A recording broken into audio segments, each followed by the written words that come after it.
你好，你定做的这个就是羊叫声的那个音效的那个装置哦，做好了啊。这个是一个音分贝器啊，这个喇叭啊，中间这个接线啊，这边比较重要的是这边啊，这里有一个喇叭，这边是用那个耳机接头插进去的，所以你要使用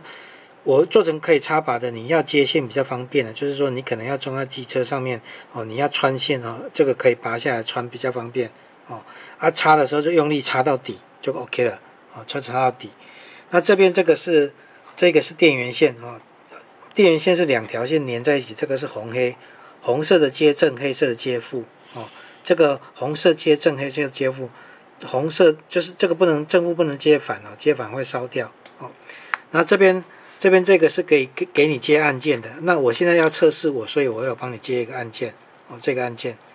就照你讲的，你按键按下去的时候，它就会一直播放声音。哦，那现在我已经有接那个变压器的电源，我从这边是接一个电源哦，接变压器。哦，那电源就要记得这个红黑这个线是红色的接正，黑色的接负。哦，那你看这个，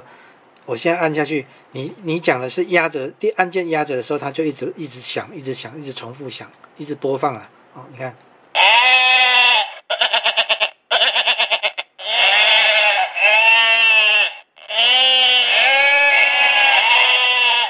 放开就停掉你如果一直压着它，就会一直播放啊。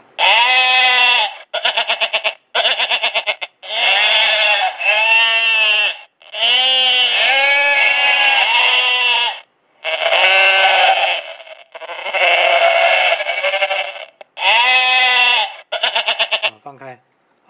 大概就这样这个就照我们卖场上面讲的，就大概就是100多分贝110几分贝以上。其实这个是羊叫声啊，羊叫声本来就比较低沉你听起来音量就是会感觉比尖锐的还小声啊。你如果是唱那个什么，比如说有尖叫声那个就会很大声啊感觉啦，那个是感觉，因为尖频率比较高的声音本来就可以穿透力比较强，它可以传得比较远。好，大概就这样子。